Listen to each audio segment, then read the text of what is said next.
toda la iglesia, a todos mis hermanos que están ahí conectados. Es una alegría, un gozo grande poder nosotros otra vez estar a través de este medio transmitiendo, aunque algunas dificultades, algunos problemas de energía eléctrica aquí en el lugar donde me encuentro. Antecitos de las 6, unos 10 minutos antes de las 6 se fue la energía eléctrica y hasta hace unos cuartos de hora regresó.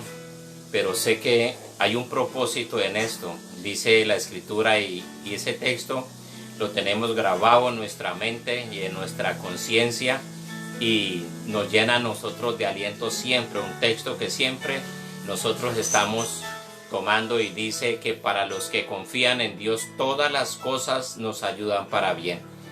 Oré, le pedí a mi Padre, Señor, que me dirigiera cuál era el propósito por la cual no se había podido transmitir a la hora que habíamos acordado, las 6 de la tarde, pero sé que es un propósito perfecto, definido de parte de Dios, y no fue desaliento, fue una alegría y gozo de saber que Dios está en este asunto, y por lo tanto a Dios sea toda la gloria, la honra, la alabanza, la acción de gracias, el tributo que nosotros le damos siempre a Él. Y quisiera en esta noche transmitir un mensaje allá en el libro de Segunda de Reyes, en el capítulo 6.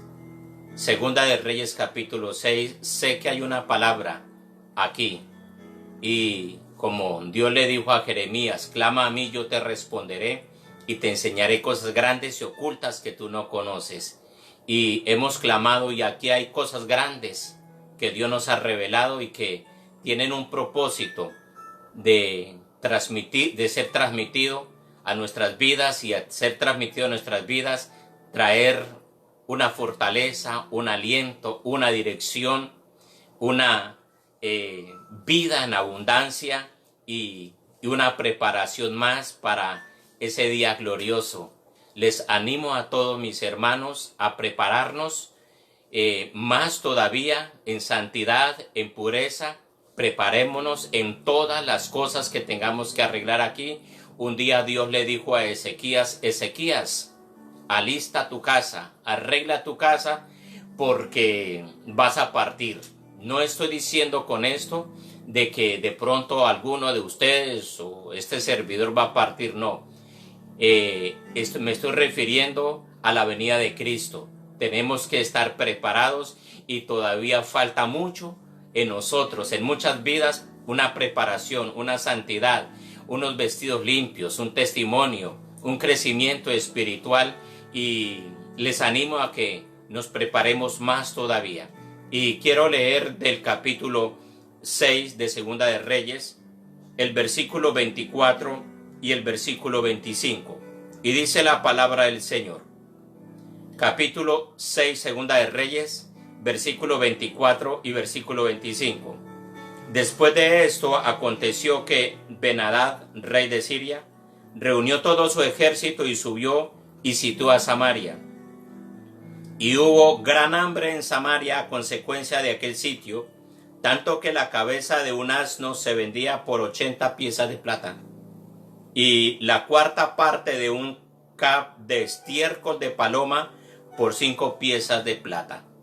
Y este texto no lo leí todo para de pronto aprovechar más el tiempo, pero le dejo a usted la tarea de leer ese capítulo 6 y el capítulo 7. Hay un mensaje de Dios para nosotros, y ese mensaje nos va a traer a nosotros tranquilidad y nos va a traer paz. Al leer todo esto se está refiriendo a un sitiamiento que en ese tiempo el Ben-Hadad, rey de Siria, hizo contra Samaria, un sitio muy fuerte. Algunos elementos ahí en este texto, no leí todo, pero algunos elementos que encuentro en esta historia, y escogí como unos 4 elementos que encontré acá, en la cual al desarrollarlos nos van a traer a nosotros un entendimiento grande.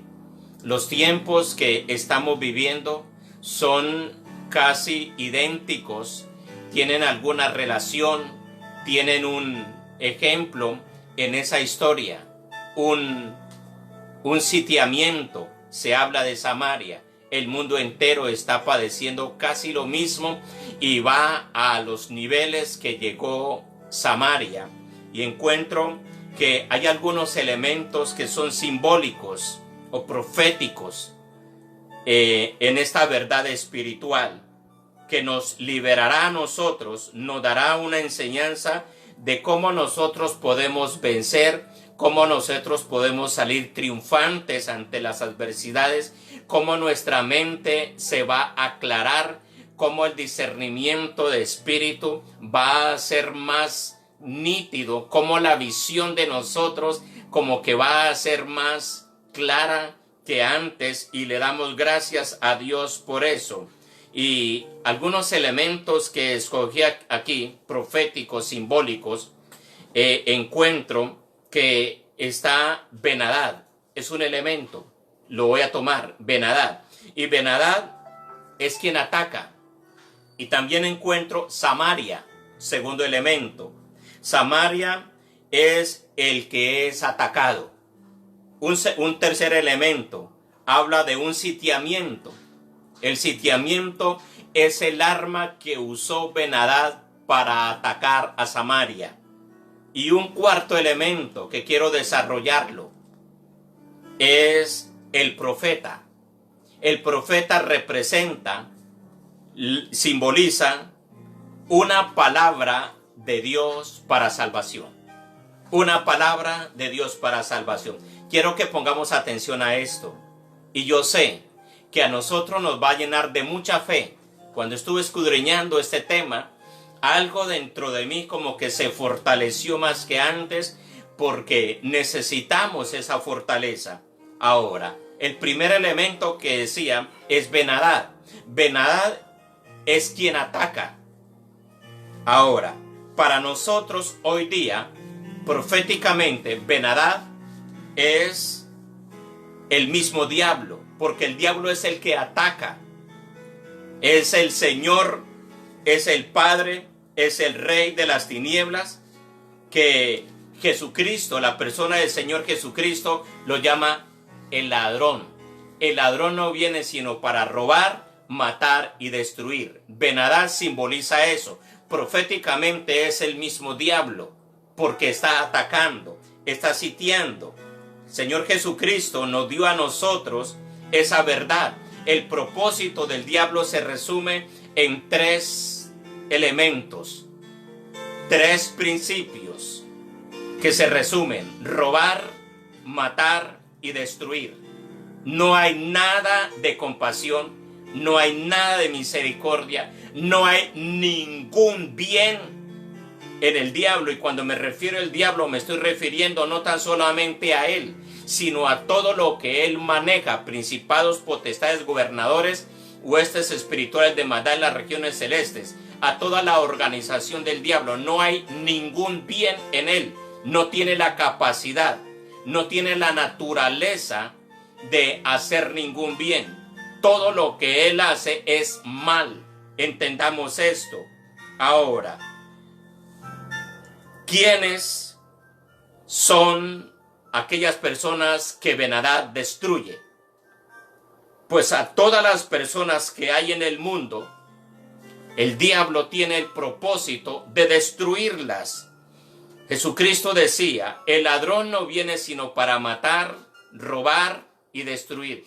Yo he venido para que tengan vida y para que la tengan en abundancia. Ben-Hadad en hebreo significa hijo de Hadad.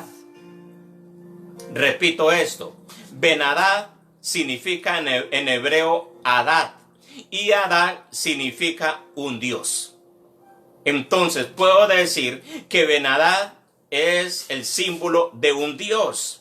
Segunda de Corintios capítulo 4 versículo 4 es un texto que afirma lo que estoy diciendo en relación con Ben-Hadad, que representa, simboliza, es al mismo diablo, porque el diablo es el que ataca. Si en hebreo Ben-Hadad significa un Dios, entonces mire lo que dice 2 Corintios capítulo 4, versículo 4, en los cuales el Dios de este siglo cegó el entendimiento de los incrédulos para que no le resplandezca la luz del evangelio, que es la gloria de Cristo, el cual es la imagen de Dios. Tiene un propósito. El Dios de este siglo. No me voy a referir al texto siguiente, el resto del texto, porque lo que quiero sacar aquí, el Dios de este siglo. El Dios de este siglo trae ceguera espiritual, encierro, destrucción, ruina, muerte total. Un Dios escudriñaba algo. Un Dios es un ídolo. Y un ídolo es algo físico, es algo natural, algo moral, espiritual, real, imaginario o simbólica que las personas toman como Dios y que lo adoran, lo veneran, le sirven como presencia divina. El mundo entero, en excepción del pueblo de Dios, porque en el mundo entero hay un pueblo de Dios escogido, está sirviendo al Dios de este siglo.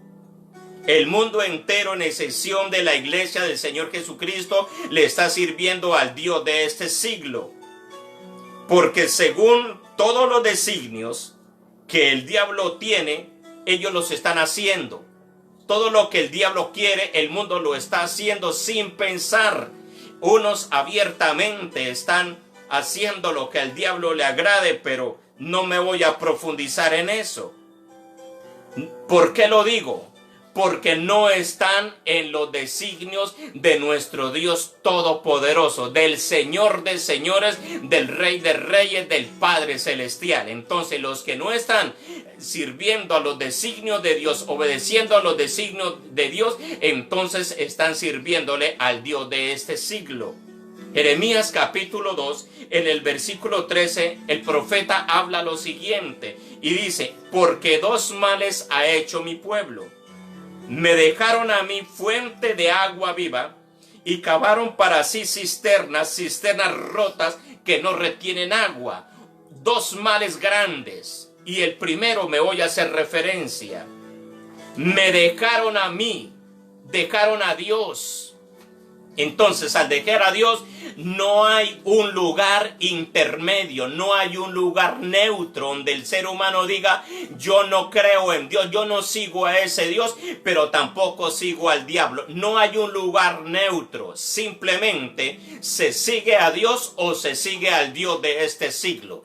Y si cada uno de las personas en el mundo entero, la mayoría, no sigue a Dios, automáticamente podemos decir, porque las Sagradas Escrituras lo está hablando, está siguiendo al Dios de este siglo. El mundo dejó a Dios y ahora la mayoría de las personas donde usted los encuentre están diciendo que todos son hijos de Dios, que todos son cristianos. Entonces Dios tiene que responderle lo que le respondió a los fariseos.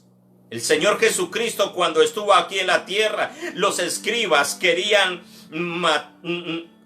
matar a Jesucristo, que fue enviado por Dios, y al mismo tiempo ellos decían que ellos eran también enviados de Dios, que ellos eran los encargados, que eran padres de Abraham, que eran hijos de Dios. Y Jesucristo les habló muy clarito. Y las palabras tienen que ser claritas y sinceras y bien dichas. Mire lo que aparece en el libro de Juan capítulo 8 versículo 44. Cuando ellos le reclamaron a Jesús, porque Jesús era fuerte en sus palabras, fuertísimo. Aquellos fariseos decían: nosotros somos hijos de Dios, somos hijos de Abraham, descendientes de Abraham. Entonces, en el capítulo 8, versículo 44, Jesucristo le decía: vosotros sois de vuestro padre el diablo, y los deseos de vuestro padre queréis hacer. Él ha sido homicida desde el principio y no ha permanecido en la verdad, porque no hay verdad en él. Cuando habla mentira, de suyo habla, porque es mentiroso y padre de mentira. Porque Jesús les tenía que decir que él ha sido homicida, porque ese era el deseo, el pensamiento de ellos en relación con la persona del Señor Jesucristo hasta que lo llevaron a cabo. Mas sin embargo ellos decían que eran hijos de Abraham. Una cosa es expresar lo que nosotros queremos por nuestra boca y otra cosa es lo que hay dentro de nuestro corazón. Debe coincidirse. El que no oye las palabras que Dios está hablando no son hijos de Dios. Óigalo bien. El que no oye lo que Dios está hablando a través de su santa palabra, a través de sus mensajeros, a través de sus atalayas, a través de todos los medios que Dios está usando para que el mundo le escuche, le atienda, entonces el que no atiende a Dios, incluyendo los que de pronto asisten a una congregación cristiana, pero que no atienden a Dios, no son hijos de Dios. Entonces, si no son hijos de Dios, ¿de quién son hijos ellos? Pues del padre, el diablo.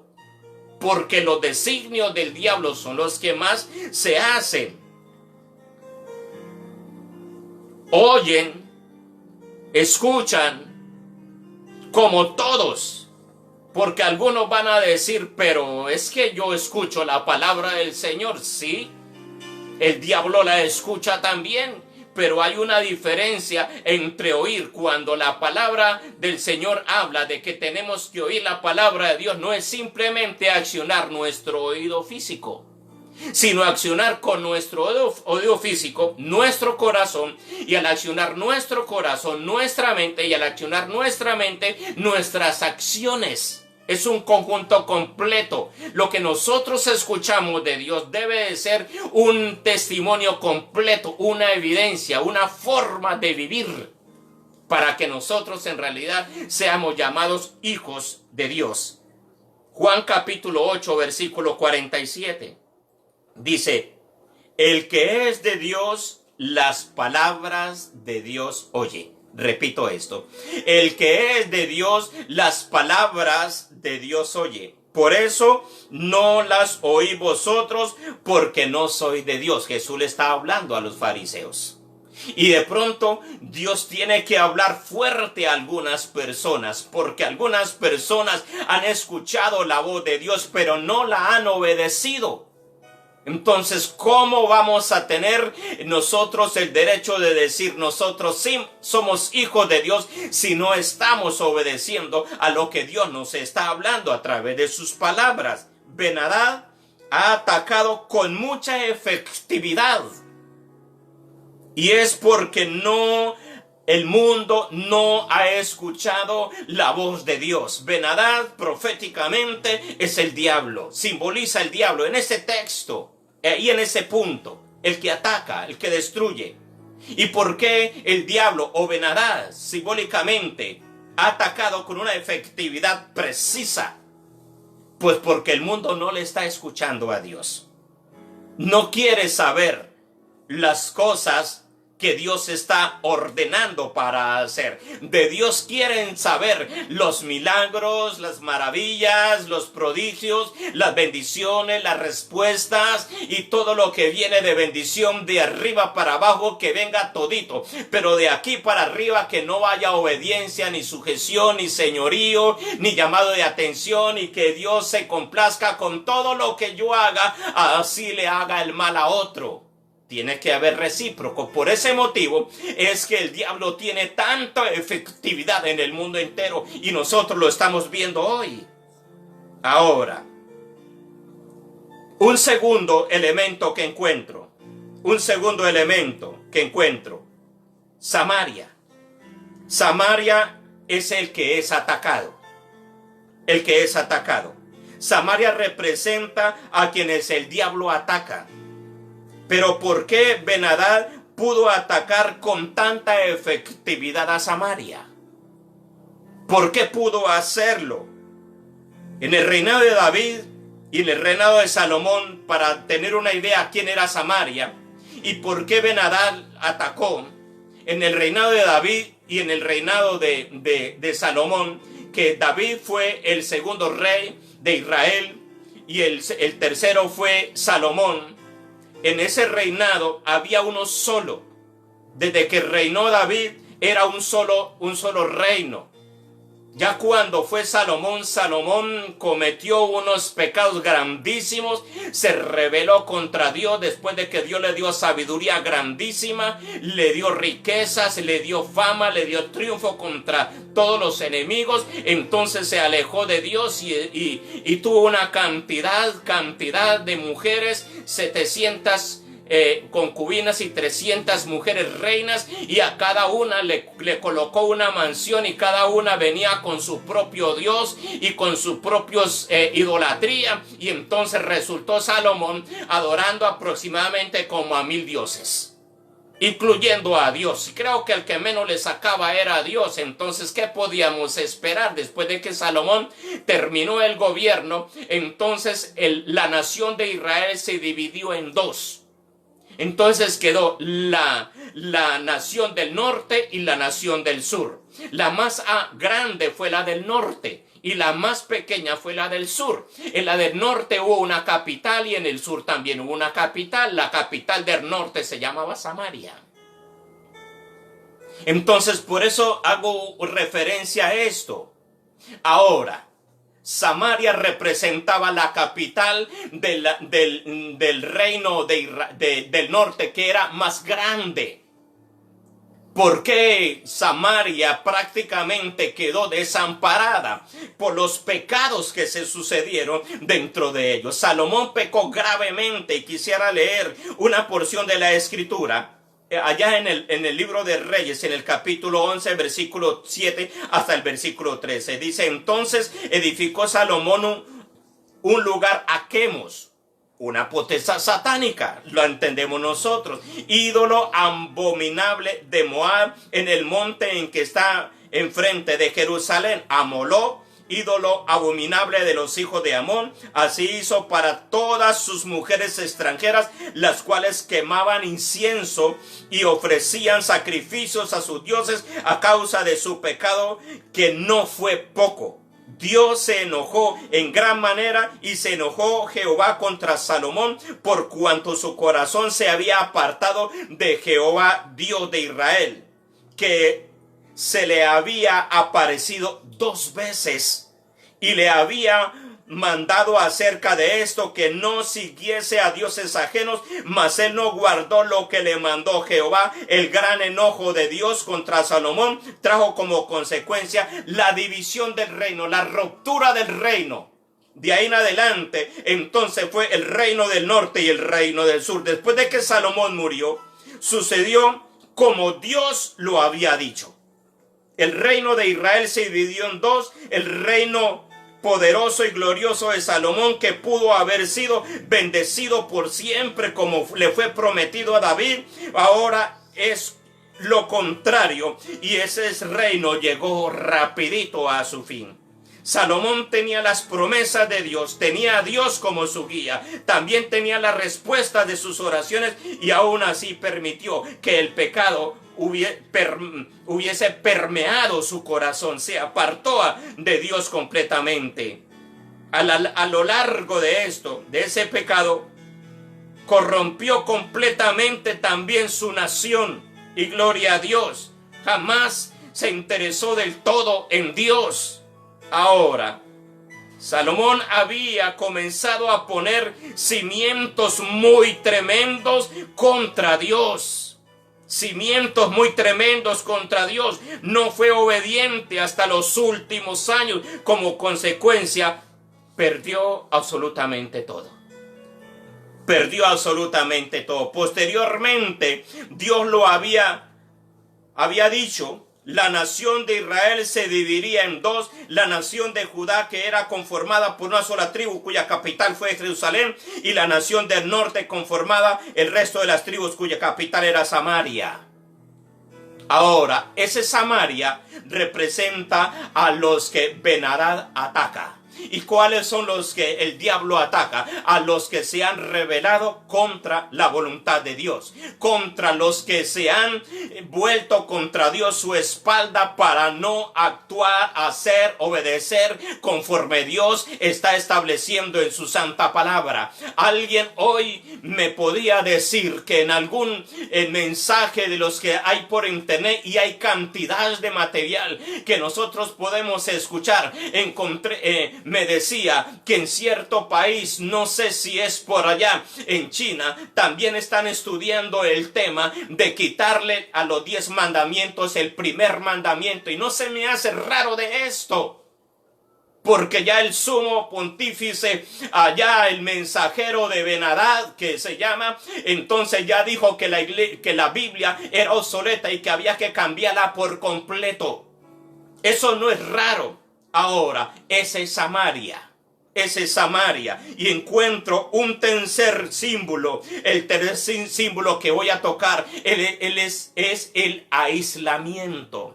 El aislamiento es el arma que usó Ben-Hadad para atacar a Samaria. El aislamiento es el arma que el diablo está usando en estos tiempos para atacar al mundo entero y también a la iglesia del Señor Jesucristo. Aislarnos, y eso no es una coincidencia. Aislamiento es el tema más conocido en estos tiempos, no tan solamente en Colombia, sino en todos los países del mundo. Aislamiento, y es el arma de Ben-Hadad, es el arma del diablo.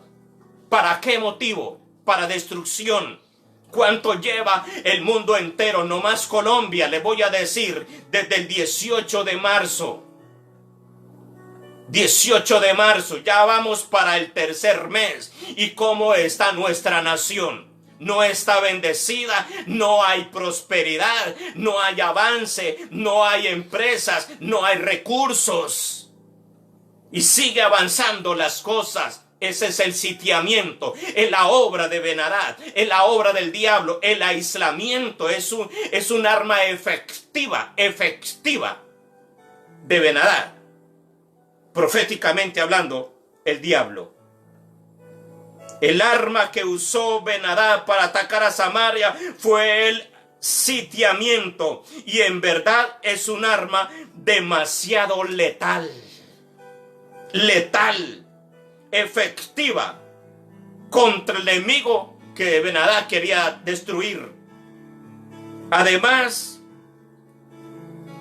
¿qué esfuerzo le costaba a Ben-Hadad utilizar esa arma? ¿Qué desgaste militar tenía? Simplemente acampar alrededor de Samaria, no más. No tenía que poner ni un soldado en riesgo de que de pronto que uno de los soldados perdiera. No. Es más sencillo, pero es un arma letal. Y eso me hace pensar lo que el diablo está haciendo hoy. Letal lo que está haciendo, aislando el mundo entero para sus propósitos. ¿Cuál es el fin de Ben-Hadad? Solamente encontré dos. Uno, que Samaria se rindiera por completo. Dos, que Samaria desapareciera todos sus habitantes, sin mover una espada, sin mover una lanza, sin mover uno de sus soldados, simplemente alrededor de Samaria. ¿Qué efectividad tan tremendo esto? Tenemos que tener entendimiento porque Dios nos está hablando hoy, ahora, para que usted tenga una idea. ¿Qué es sitiamiento? ¿Qué es sitiar? Y encontré algunos sinónimos de sitiar. Sitiar es asediar, es cercar, es aislar, envolver, rodear, bloquear, estrechar, asaltar, acorralar, es confinar, es incomunicar, es encerrar. Sitiar es arrinconar con el propósito de causar la rendición y la destrucción completa de Samaria. Samaria es el mundo actual. ¿Cuál es el propósito del sitiamiento?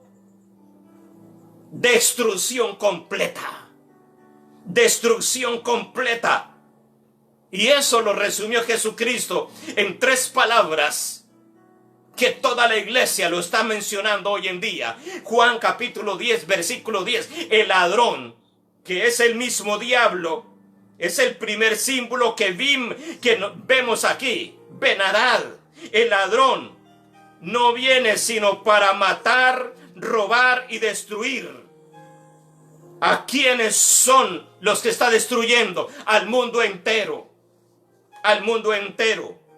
Pero Jesucristo dijo, yo he venido para que tengan vida y para que la tengan en abundancia. El motivo por el cual Samaria será atacada por los sirios para destruirla era porque Samaria era la capital de la parte más grande de la nación de Israel. Era la capital más grande de la nación de Israel. Repito esto. ¿Por qué Samaria? ¿Por qué no fue otra ciudad? Porque Samaria era la capital de la zona más extensa de Israel. Entendamos esto. Entendamos esto. Ahora, ¿por qué fue necesario que Ben-Hadad sitiara Samaria? Proféticamente lo digo ahora. ¿Por qué fue necesario que el mundo fuese sitiado por el diablo? ¿Por qué fue necesario? Si tenía a sus anchas el mundo.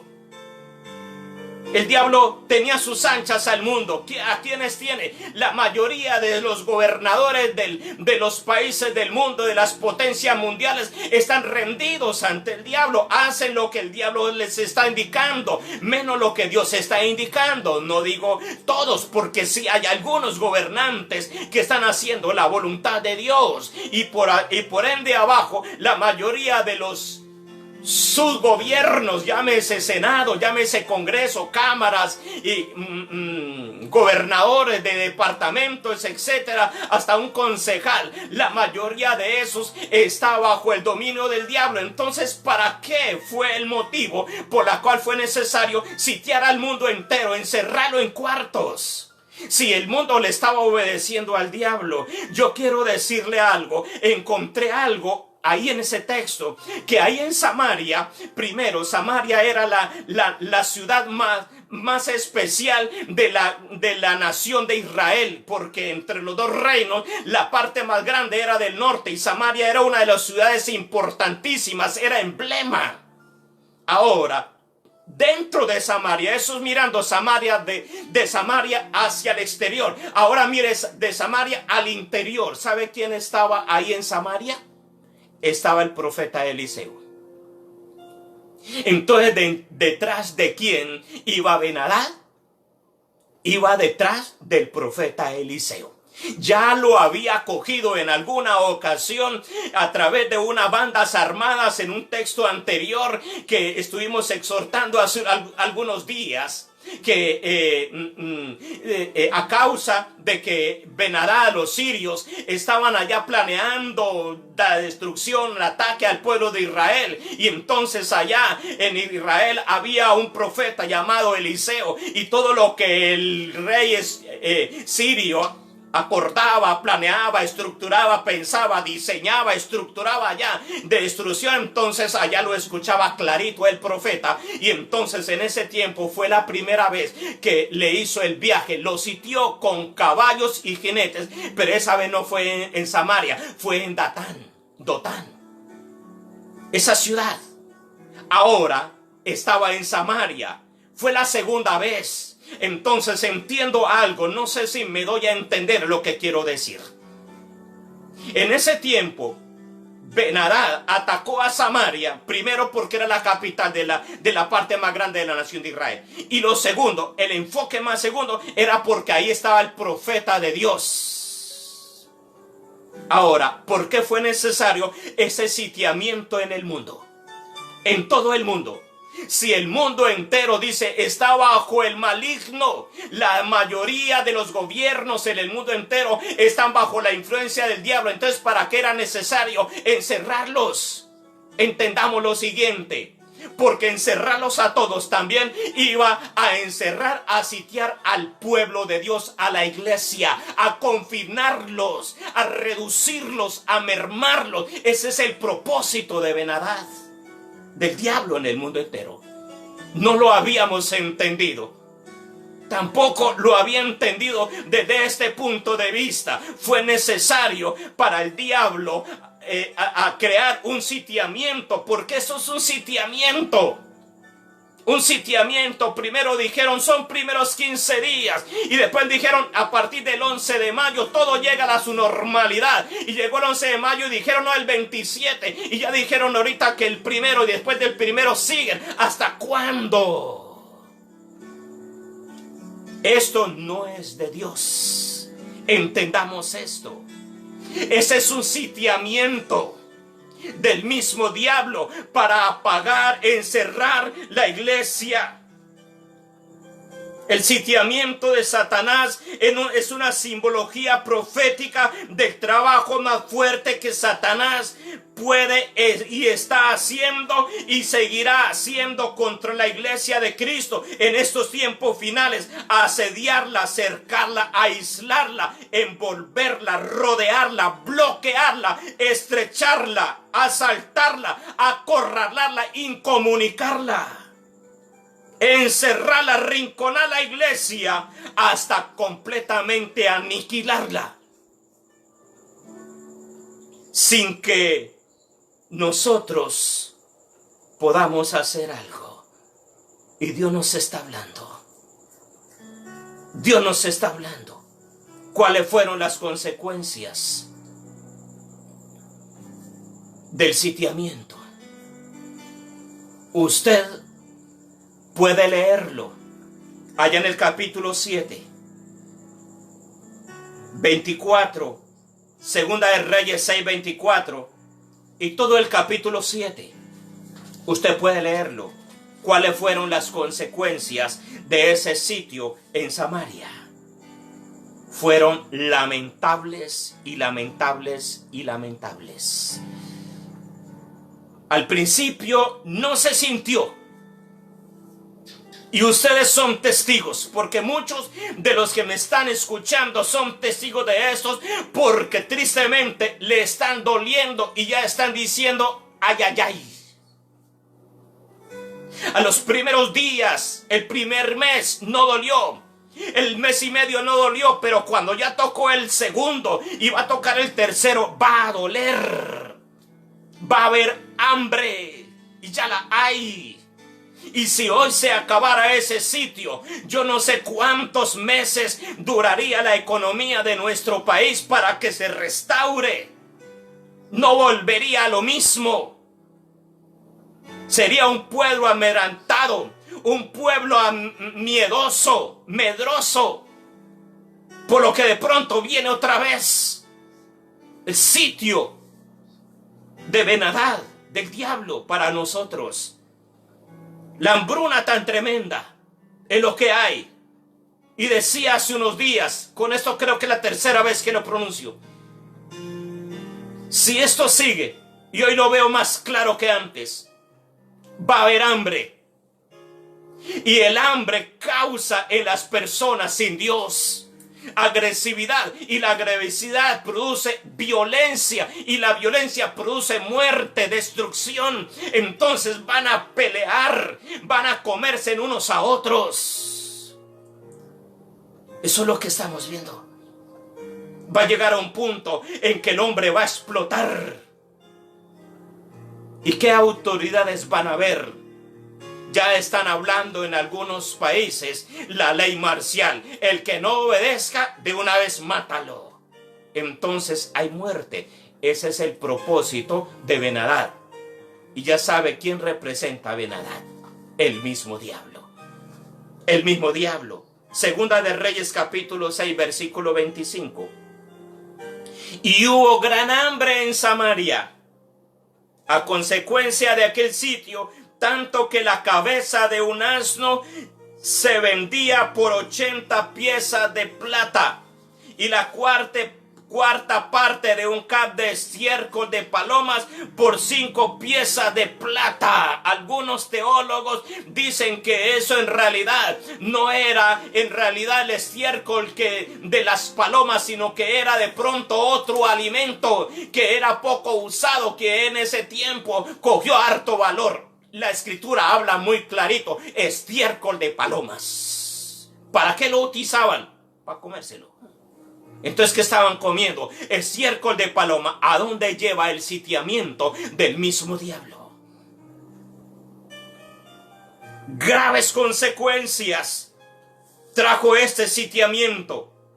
Graves consecuencias. Y ahora usted lea el versículo 29. El versículo 29 de Segunda de Reyes capítulo 6. Mira hasta dónde llevó la presión tremenda. Un texto de la Escritura dice: dejará la mujer de sentir los dolores, se olvidará de los dolores que tuvo al dar a luz un hijo. Pero Dios dice: jamás me olvidará de vosotros. Y Dios estaba profetizando, porque aquí dice clarito, lea el versículo 29, creo que ya algunos lo leyeron. Cocimos pues a mi hijo y lo comimos. Se escuchó una algarabía, un pleito. El rey llegó a ese punto. ¿Qué es lo que está pasando? Eran dos mujeres que estaban en un pleito acalorado bastante, a gritos. Yo no sé si se dieron a golpes. Entonces tuvo que intervenir el rey. ¿Qué pasó con ustedes? No, lo que pasa fue que hicimos un acuerdo entre nosotras dos, de que cada uno que tenemos hijos, y yo no creo que sean grandes, porque hijos grandes que se iban a dejar matar. Entonces nos propusimos que primero mataríamos un hijo y después el otro. Y entonces yo cedí a mi hijo y no lo comimos, no lo almorzamos porque no había que comer. Y ya se acabó, ya nos comimos hasta los huesos de nuestro hijo. Y ahora me toca al otro y la otra lo escondió. ¡Qué injusticia! Y entonces cuando el rey vio esto, rasgó sus vestidos. Y qué precioso lo que Dios nos está hablando. ¿Sabe a dónde nos va a llevar esto? A ese punto. Y aunque no lo creamos, aunque algunos digan eso ya es fanatismo, eso ya se va al extremo, estamos leyendo lo que la palabra de Dios está hablando. Si el sitio no se acaba, va a llegar a ese punto y a cosas peores.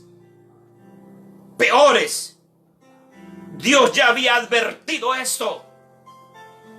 Lo que pasó allá en Samaria, Dios lo había advertido. Y usted vaya a Deuteronomio capítulo 28, versículo 15. Dice: pero acontecerá que si no oyeres la voz de Jehová tu Dios para procurar cumplir todos los mandamientos y sus estatutos que yo te intimo hoy, que vendrán sobre ti todas estas maldiciones y te alcanzarán. Leo el 52 y leo el 53, ahí mismo Deuteronomio 28. Y pondrás sitio a todas tus ciudades, hasta que caigan tus muros altos y fortificados en que tú confías. En toda tu tierra sitiará pues todas tus ciudades y toda la tierra de Jehová tu Dios te hubiere dado.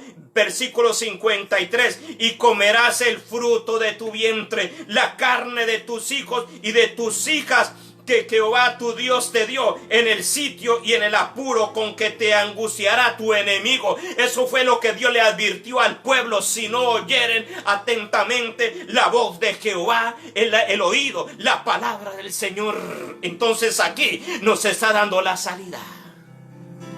Porque ¿cómo salimos de esto? ¿Cómo escapamos de esto? Pues como escapó Samaria.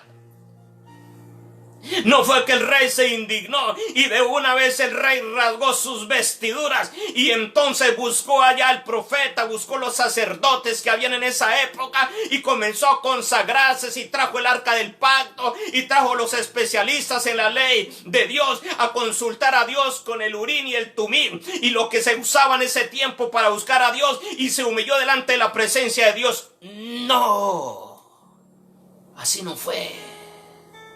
El rey rasgó sus vestidos y dijo: así me falte, me quiten a mí la cabeza, si mañana no le quitaré la cabeza a ese profeta.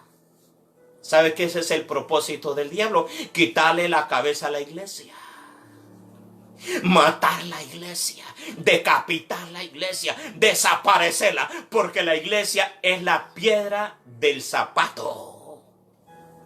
la piedra en el zapato, la piedra de tropiezo que el diablo tiene para cumplir sus propósitos. La iglesia, usted y yo. Entonces usted se da cuenta en qué posición Dios nos puso a nosotros. Qué bendición tan grande. De razón que Dios tiene que a veces hablarnos como muy fuerte, como nos está hablando hoy fuerte. Tenemos que escuchar a Dios. El apóstol Pablo dice en Romanos 1, versículo 18: porque la ira de Dios se revela desde el cielo contra toda impiedad e injusticia de los hombres.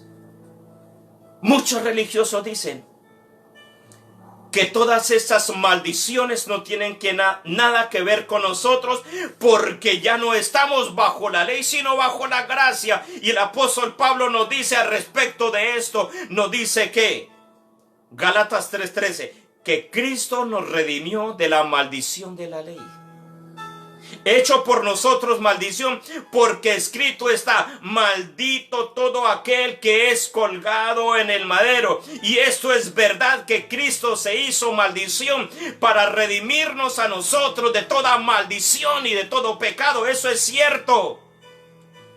Pero yo hago una pregunta, no estoy contradiciendo la palabra, es perfecta y es actual y es verdadera. Y si Cristo no hubiera hecho eso, yo no estuviera aquí como un justo, porque yo soy justo, porque Él me justificó con esa obra en la cruz del Calvario.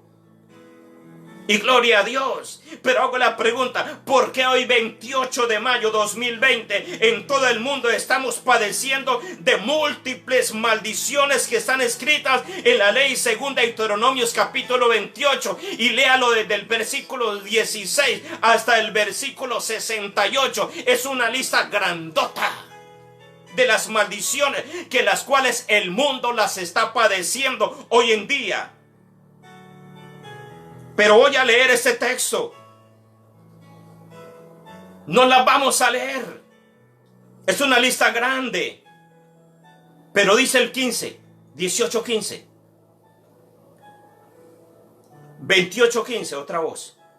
Acontecerá, si no oyeres, óigalo bien, iglesia, pueblo de Dios, habitantes del mundo.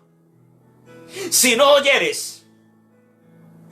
Y oír no es simplemente decir, ay, sí, yo ya sé eso, yo ya sé eso. Y si lo sabe, ¿por qué no cumple? Una cosa es usted oír con el oído y otra cosa es oír con el corazón y practicar. Y gloria a Dios por lo que nos está hablando. Acontecerá que si no oyeres la voz de Jehová tu Dios para procurar cumplir todos los mandamientos y sus estatutos que yo te intimo hoy, que vendrán sobre ti todas estas maldiciones y te alcanzarán a donde se escondiere, los va a alcanzar. Prueba de eso el COVID-19. Le van a alcanzar, el sitiamiento le va a alcanzar, Ben-Hadad le va a alcanzar.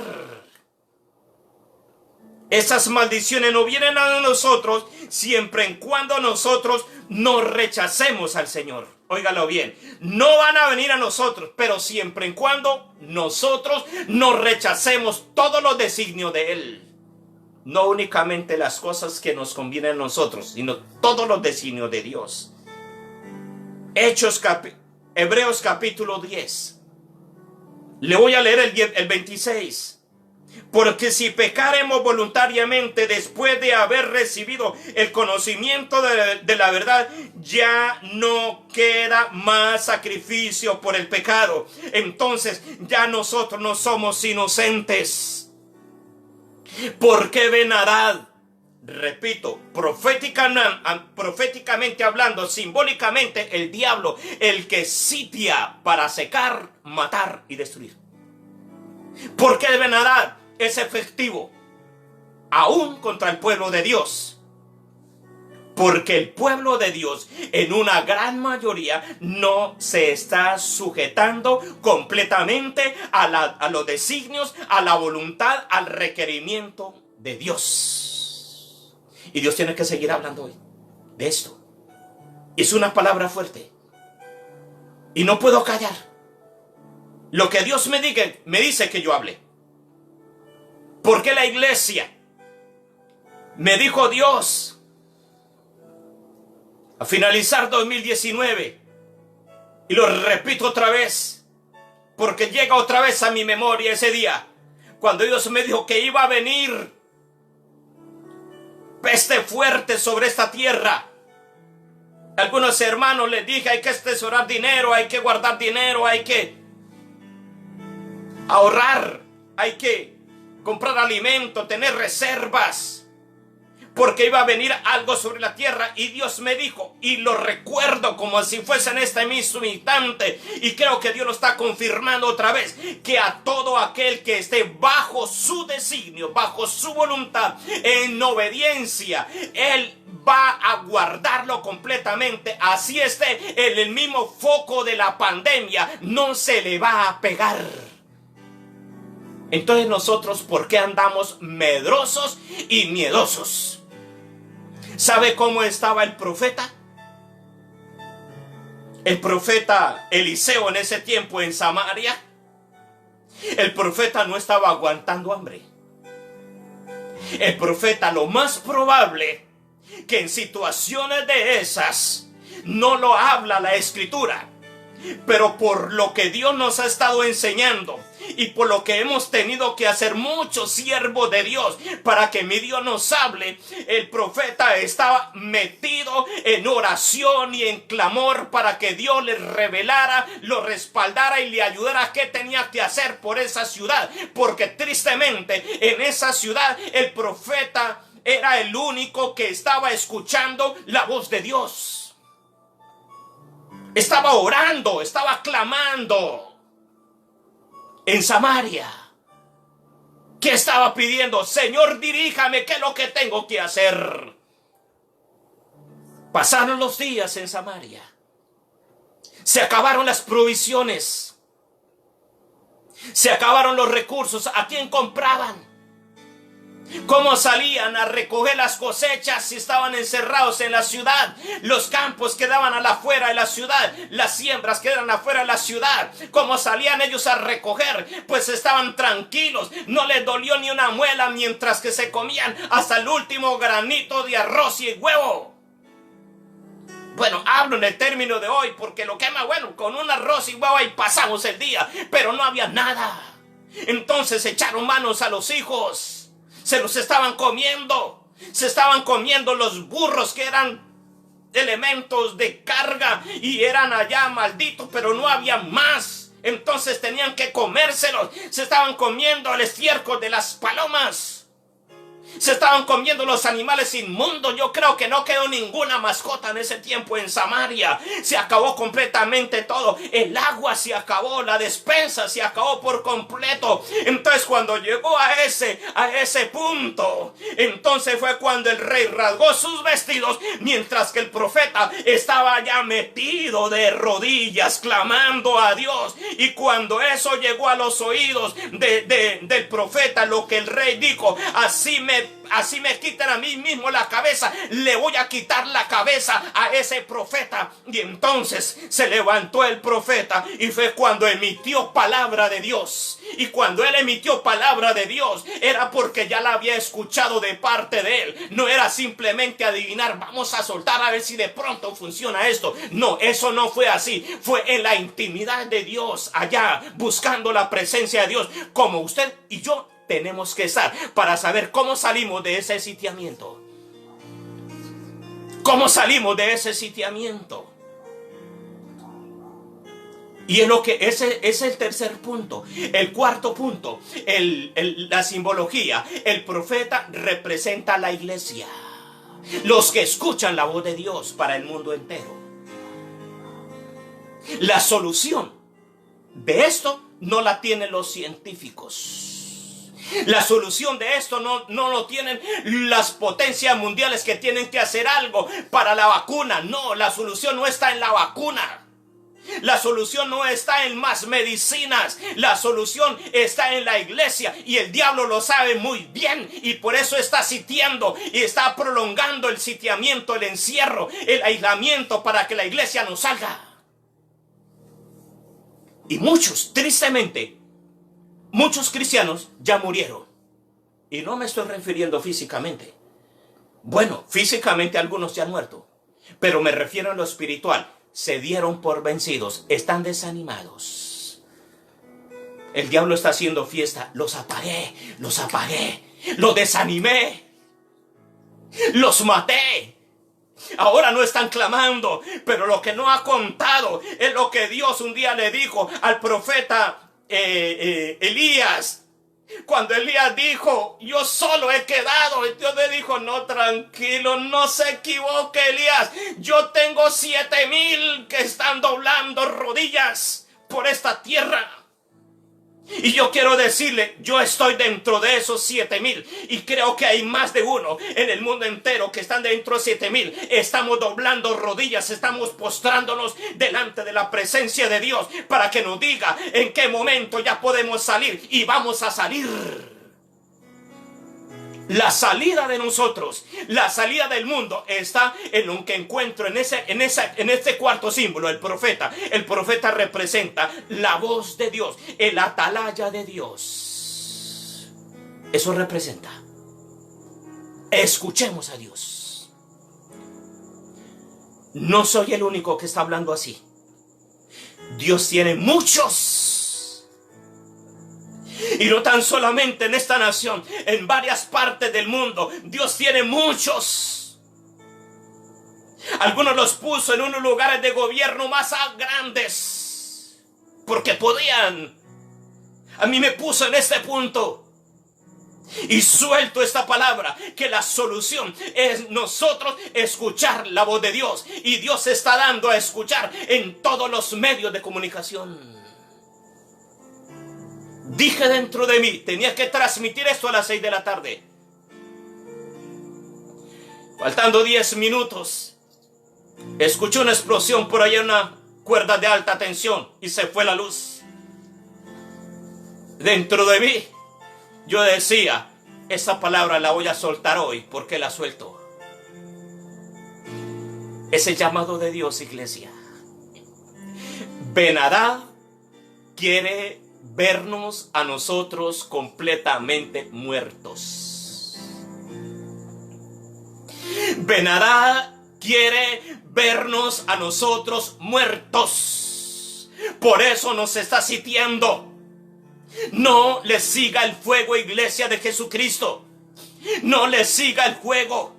Y repito, no le siga el fuego. Escuche la voz de Dios. Postrémonos delante de su presencia y volvamos a Jehová. Arrepintámonos de nuestro pecado hoy, mañana, pasado mañana y todos los días. Aunque usted diga, ya no tengo más, vuélvase a humillarse delante de la presencia de Dios y pida perdón por sus iniquidades, porque grandes pecados se siguen sucediendo aquí en este planeta Tierra. Entonces, cuando nosotros estemos así, en cualquier instante se levantó el profeta Eliseo y dijo, un momento, mañana a esta misma hora va a haber abundancia y abundancia y abundancia y abundancia de comida. ¿Y sabe quiénes fueron los primeros que creyeron en esa palabra? Como 4 leprosos que no habían dejado de entrar a la ciudad, estaban afuera, y entonces ellos fueron los primeros, se llenaron de bendiciones. Y hubo uno de los principales del ejército del rey de Samaria. Uno de los principales del rey de Samaria dijo, usted está loco. Eso no es posible, no hay ni un grano de arroz en esta ciudad. ¿Y usted de dónde va a sacar tanta comida para que se cumpla eso? ¿Y sabe qué le dijo el profeta de parte de Dios? Le dijo, usted lo va a ver. Va a ver cómo muchas personas llegan con harta comida en sus manos, pero usted no va a probar absolutamente nada. ¿Y sabes qué pasó con ese hombre? Cuando el pueblo se dio cuenta que los sirios habían sido aterrorizados por Dios mismo y salieron corriendo y del espanto dejaron toda la provisión que tenían, porque ellos habían traído bodegas de comida, porque era largo el tiempo que ellos iban a estar alrededor de Samaria. Tenían abundancia de alimento. ¿Y sabe qué Dios estaba haciendo con ese alimento? Dárselo a Samaria, en cumplimiento de que alguien escuchó la voz de Dios y la soltó. Escuchamos la voz de Dios. Y en cualquier instante, esa provisión que el diablo está escogiendo para la estocada final en la iglesia, esa bendición va a ser traspasada para nosotros. Y los incrédulos lo van a ver, pero no lo van a disfrutar.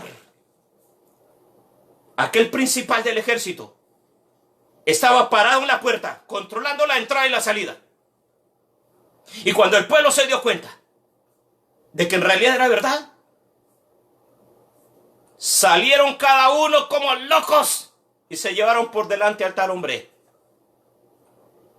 Él alcanzó a mirar cómo la gente llegaba con comida y murió pisado por todos. Esta palabra Dios me la dio.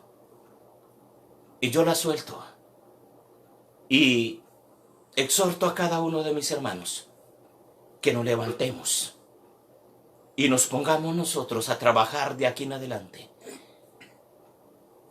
en la presencia de Dios humillados. Eso es trabajo. Y escuchamos lo que Dios está hablando y soltemos las palabras y Dios hará el resto. Y gracias, Papá Dios, por estas palabras que nos está dando. Es real, es verdad. Y gracias, mi Padre de la gloria. Hoy declaro, Señor, que esta palabra será asimilada, escuchada y practicada y puesta en obra de parte de tu pueblo, de tu iglesia, donde quiera que se encuentre, en el nombre de Jesús de Nazaret. Y toda la gloria y la alabanza te la damos a ti. Gracias, mi Dios. Amén y amén.